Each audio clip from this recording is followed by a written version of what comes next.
La Navidad no está completa sin un delicioso pavo.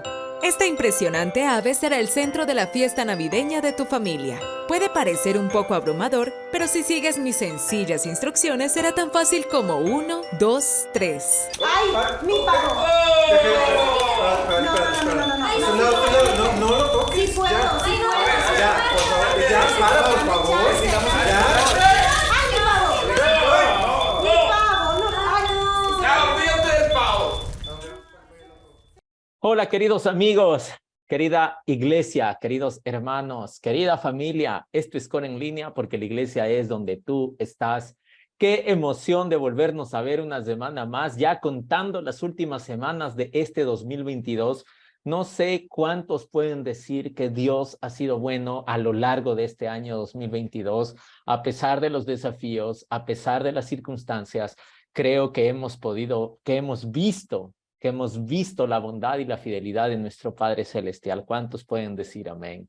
Qué lindo, qué lindo. Y quiero contarles que hoy iniciamos una nueva serie que se llama ¿Quién necesita la Navidad? Y vamos a desarrollar este tema en estas 2 semanas que nos quedan.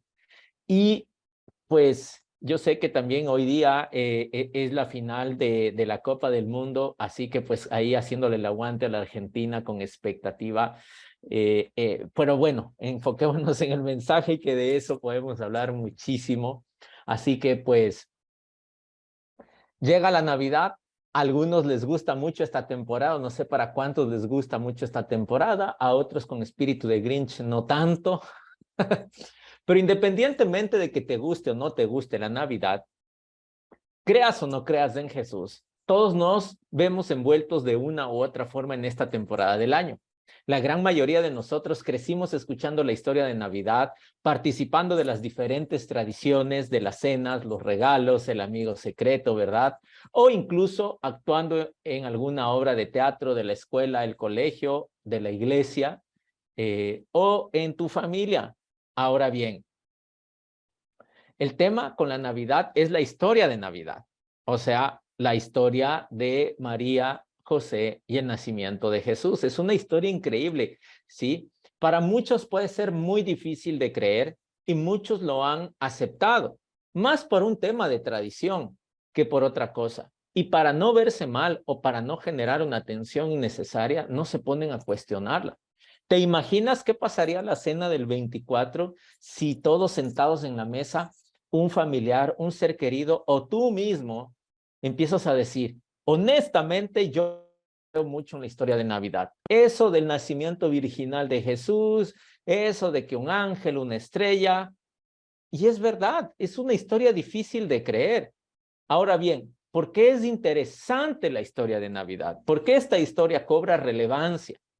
Poco que hemos dicho muchas veces, que si alguien predice su muerte y dice que va a resucitar al tercer día y todo eso sucede, entonces tú le prestas atención. Y eso es lo que pasa con la historia de Navidad. Antes de la resurrección de Jesús, el mundo no había mostrado mucho interés en el nacimiento de Jesús, pero cuando ven que él predice su muerte, habla de su resurrección y lo cumple, entonces todo el mundo volteó a ver a Jesús y a interesarse en su historia desde su nacimiento. Se cuestionaron quién es él, cómo llegó a este mundo, cuál fue su propósito. Para mí tiene todo el sentido del mundo cuando veo que Jesús resucita y me pregunto, ¿cómo llegó a este mundo? Para mí tiene todo sentido, todo el sentido de investigar su nacimiento cuando él resucita. Claro que tiene todo el sentido. Y conocer la historia de Navidad, por más increíble que sea, pues yo creo en ella, guarda una armonía.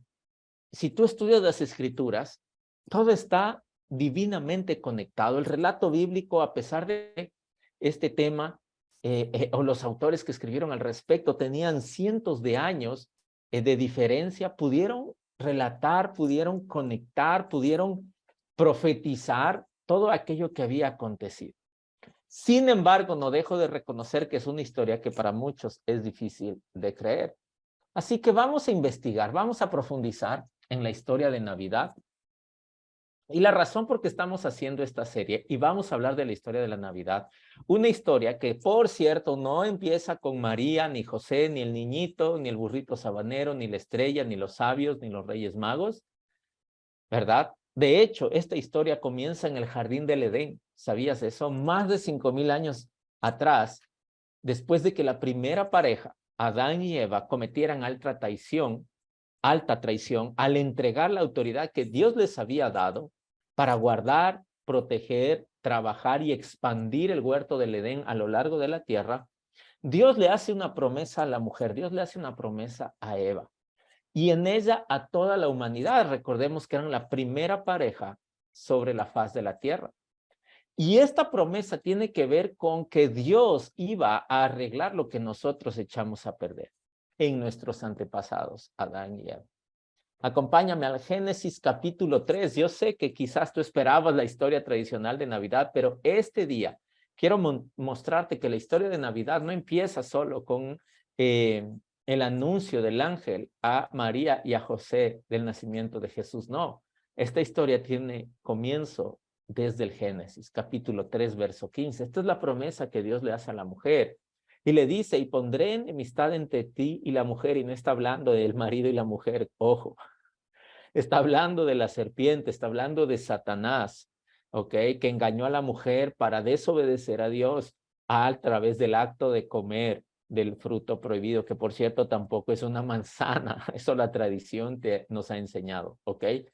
Pero el punto es el siguiente, aquí Dios está mostrando lo que va a venir a futuro, después de esta alta traición. Y dice, y pondré enemistad entre ti y la mujer, entre su simiente y la simiente suya. Esta te herirá en la cabeza y tú le herirás en el calcañar.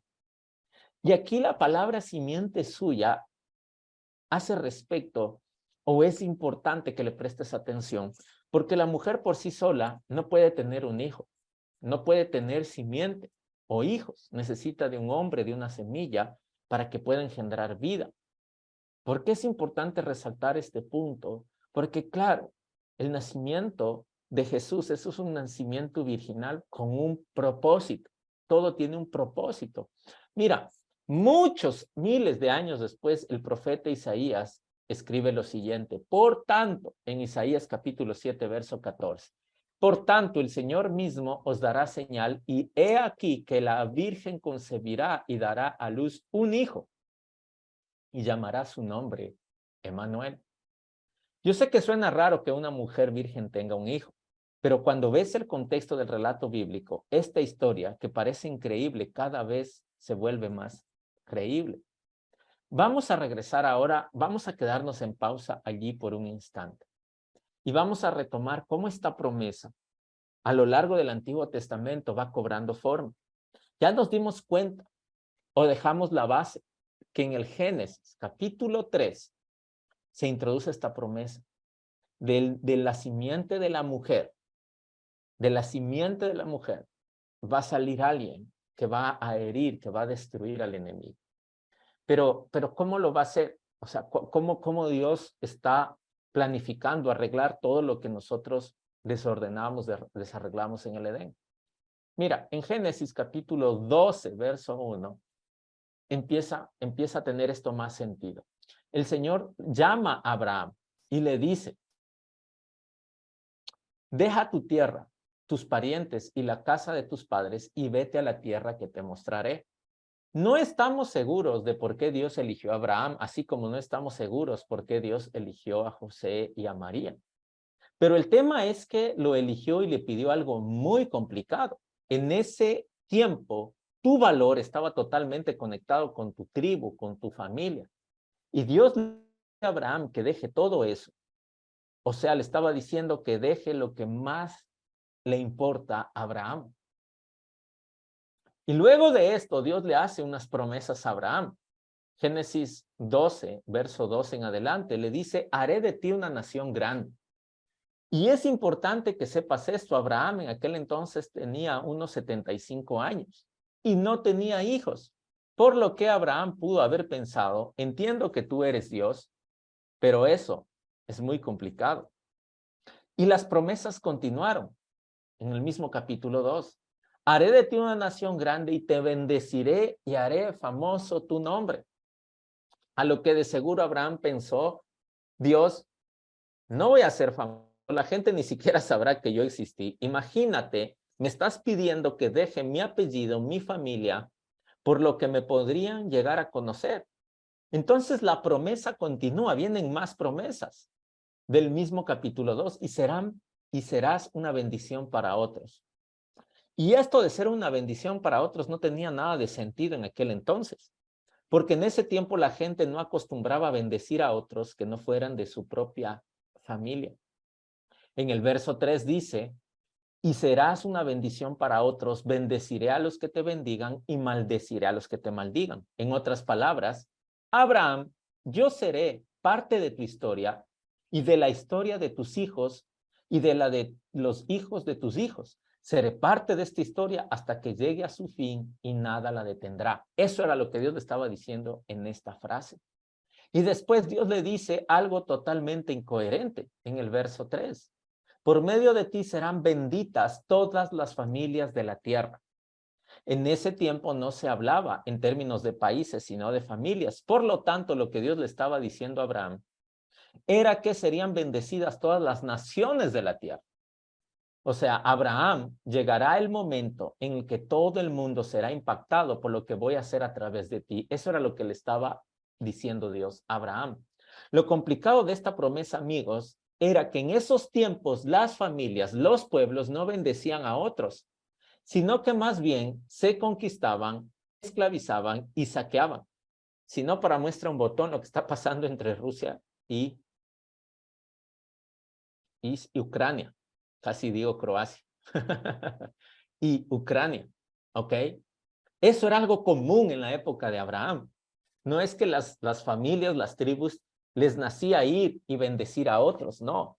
No, en aquellos tiempos eran muy sanguinarios y si no, hay cualquier cantidad de historia que pueden corroborar este punto. Por eso la promesa de Abraham era muy difícil de creer, no tenía sentido. Sin embargo, el libro de Génesis dice esto, y Abraham creyó lo increíble, creyó lo imposible. A una avanzada edad le pide Dios que deje su familia, lo más importante.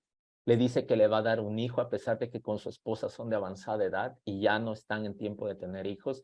Le dice Dios que lo va a hacer famoso, que de él va a salir una gran nación y la cereza del pastel es que a través de ese gran pueblo, de esa gran nación, Dios va a bendecir a todas las familias de la tierra, a todas las naciones.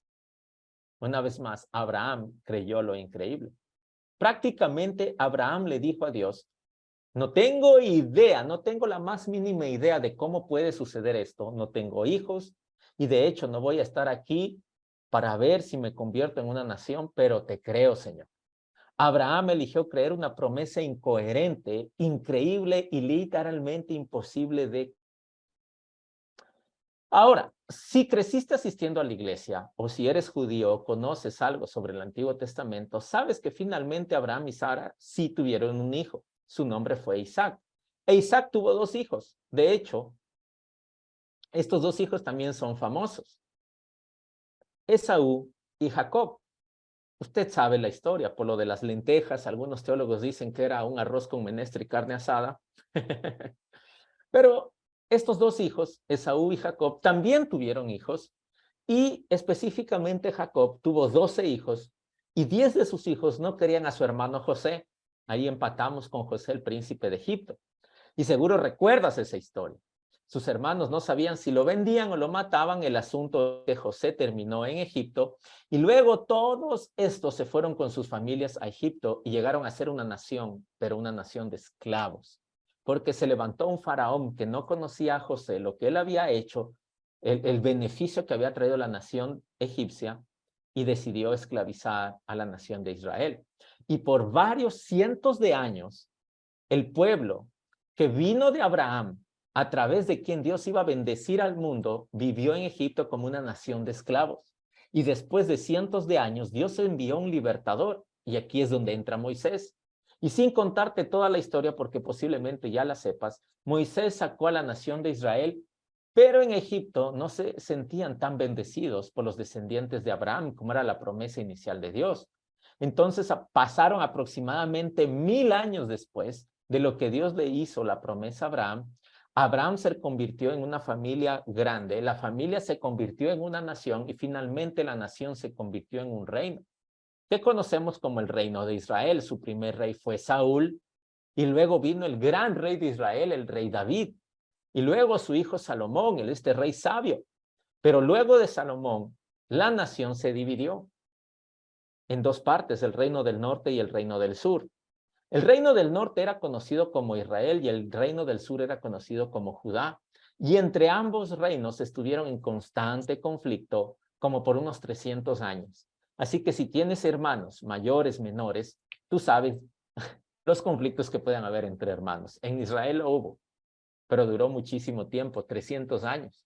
Ambos reinos fueron invadidos, primero el reino del norte, el reino que se conocía como Israel, y luego el reino del sur que se conocía como Judá. Pero en medio de este caos, una nación acabada, a punto de ser invadida, Dios envía un profeta para recordarles, para darles un mensaje. Y esto dice Isaías 49, verso 6. Y te haré luz para los gentiles y llevarás mi salvación a los confines de la tierra. En otras palabras, Dios les estaba recordando la promesa que le hizo a su amigo Abraham. O sea, una vez más, ustedes, les está diciendo Dios, Israel, van a iluminar a todas las naciones del mundo. Y yo me imagino que se quedaron pensando, ni siquiera podemos iluminarnos a nosotros mismos, estamos peleados entre nosotros. ¿Y hablas de salvación, Señor? No, Dios, qué pena contigo, pero ni siquiera podemos salvarnos a nosotros mismos. Y efectivamente, poco después de esa promesa, fueron invadidos por los asirios. Pasaron cientos de años en donde ellos vivieron en un constante caos. Fueron conquistados por los asirios, por el imperio de Babilonia, por el imperio persa. Y en medio de todo esto apareció otro profeta llamado Malaquías, que les dijo que el nombre de Dios, del Dios de los judíos, sería reconocido por todas las naciones. Y claro que ellos no podían creerlo porque estaban pasando por una situación difícil. Estaban siendo conquistados, estaban siendo saqueados. ¿Te recuerdas cuando hablamos de la promesa de Abraham? En aquellos tiempos, ninguna nación iba con generosidad a bendecir a otra. No, todo lo contrario. Iban a conquistar, a imponer, a saquear, a esclavizar. Y en medio de ese caos, estas promesas. Hey, acuérdate, voy a hacerte luz en medio de los gentiles. Van a llevar salvación a los confines de la tierra. Hey, te voy a bendecir para que bendigan a otros y en ustedes serán benditas todas las familias de la tierra. En medio de todo eso aparecen el imperio romano. Fueron conquistados por el imperio romano. Así que, amigos, hasta ese momento esa promesa que Dios le hizo a Abraham se cumplió en cierta parte. Pero efectivamente de Abraham se dio una gran nación, su nombre era famoso, pero no estaban siendo de bendición ni para ellos mismos. ¿Cuándo llega el cumplimiento de esa promesa? Y eso es lo que hace de la Navidad esta historia tan sorprendente. Porque en una época donde no había ni la menor esperanza, donde claramente Dios no había cumplido su promesa hasta entonces, entre comillas, sucede algo inesperado. Y el apóstol Pablo, años después, que miró hacia el pasado, escribe lo siguiente en Gálatas capítulo 4, verso 4. Sin embargo, cuando se cumplió el tiempo establecido, el tiempo esperado, es decir, cuando Dios tenía todo justo como Él quería, un imperio en expansión, el imperio romano, un idioma en común, un sistema de caminos que el mundo jamás había conocido, un sistema portuario que el mundo nunca había tenido, un sistema de puertos que conectaba a todas las poblaciones importantes alrededor de la cuenca del Mediterráneo, la paz de Roma, una paz entre naciones y tribus que habían estado en guerra durante generaciones, cuando finalmente hubo un mecanismo y una forma para que Dios tuviera la atención completa de todo el mundo en aquel entonces, cuando todo estuvo tal como Dios lo quería. Cuando todos habían perdido la esperanza y nadie creía que Dios podía cumplir su promesa, que era increíble, incoherentemente e imposible esta promesa, a Abraham cuando nadie lo estaba esperando, viene un anuncio importante. No como los de Facebook, que a veces te cortan la viada en tu canción, ¿no es cierto? O bueno, más o menos algo así. Lucas capítulo 1, verso 26 en adelante. Dios envía al ángel Gabriel a Nazaret, pueblo de Galilea, a visitar a una joven virgen, empatamos con lo que hablamos al inicio, comprometida para casarse con un hombre que se llamaba José, descendiente de David. Verso 27 y 28. La virgen se llamaba María. El ángel se acercó a ella y le dijo, te saludo, tú que has recibido el favor de Dios. El Señor está contigo, María. Y nadie en esa parte del mundo había sentido que Dios estaba con ellos durante muchísimo tiempo. Versos 30 en adelante al 31. Dios te ha concedido su favor, le dijo el ángel. Quedarás encinta y darás a luz un hijo y le pondrás por nombre Jesús. Verso 32 al 33. Él será un gran hombre y le llamarás Hijo del Altísimo. Dios el Señor le dará el trono de su padre David y reinará sobre el pueblo de Jacob para siempre. Y este es el punto clave. Así como con Abraham, esto de seguro no tuvo el menor sentido para María. En especial esta parte de que su reino no tendría fin. Entonces al final cumplió totalmente su promesa a Abraham. Jesús es esa promesa para toda la humanidad. Todas las naciones son bendecidas porque con la llegada de Jesús todas las naciones tienen un Salvador. ¿Y por qué un Salvador? Porque Jesús, el propósito de Jesús al nacer de una virgen era tener sangre pura, no sangre contaminada por el pecado. Y está científicamente comprobado en la actualidad que la placenta protege al bebé de la sangre de la madre. No sé si sabía usted eso.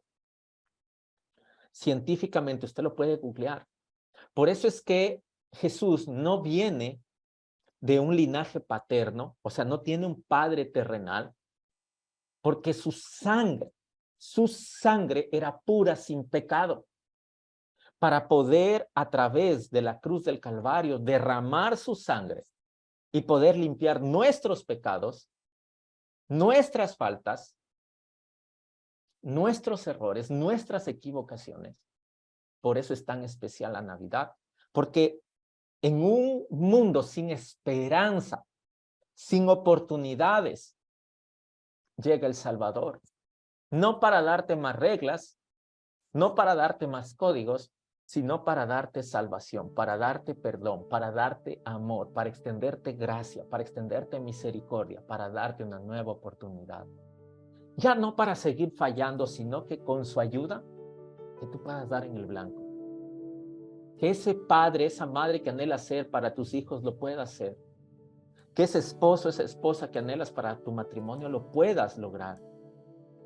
Que esa empresa que sueñas la puedas sacar adelante. Que esa profesión que anhelas, que deseas, la puedas lograr. Que aquello que quieres dejar, ese vicio, ese hábito, lo puedas hacer. Eso es Navidad.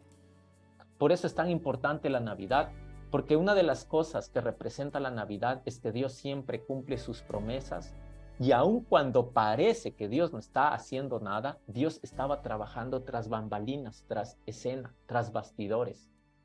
Y hay una frase que hemos dicho, y esta frase es que el silencio de Dios no significa su ausencia, y la historia de la Navidad nos recuerda este punto. Por más increíble que parezca la promesa de Dios que le hizo a Abraham, que le hizo a Eva, y luego fue cobrando forma con Abraham, con los profetas, llegar a María. Es maravilloso que hoy tú y yo podemos ser testigos que efectivamente sucedió. El nombre de Abraham es famoso. A partir de él se formó una gran nación, es la nación de Israel, y todas las naciones hemos sido bendecidas a través de él, por la persona de Jesús. Y eso que los profetas dijeron que en todo el mundo sería conocido el Dios de los judíos. Es increíble ver cómo se va cumpliendo.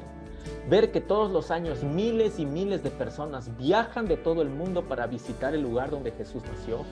y ver que 2000 años después de su nacimiento, a lo largo de todo el mundo, hay grupos de personas que le dan adoración, que le entregan su corazón, que reciben de su amor, que reciben de su espíritu, y sus vidas nunca más son iguales. ¿Quién necesita la Navidad? ¿El mundo? ¿Los perdidos? ¿Tú? ¿Yo? Por supuesto, todos necesitamos de la Navidad. Todos necesitamos saber que Dios está en control, que a pesar de que ha estado en silencio, Él está obrando a tu favor.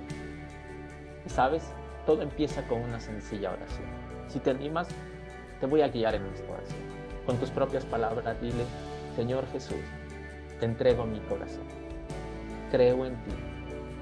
Gracias por amarme y perdonarme tanto. Amén. ¿Te acabas de hacer esa sencilla oración? Por favor, escríbenos. Queremos saber de ti, caminar junto contigo. Esto es COR, un lugar para ti. Y familia querida, si no nos vemos hasta el 25, les mando un fuerte abrazo y una feliz Navidad para todos. Bendiciones. Chao, chao. Gracias por conectarte con nosotros. Te esperamos el próximo domingo. Recuerda seguirnos en todas nuestras redes sociales para que estés al tanto de cada una de nuestras reuniones y actividades en COR. Escríbenos a nuestro número de WhatsApp para más información. COR, un lugar para ti.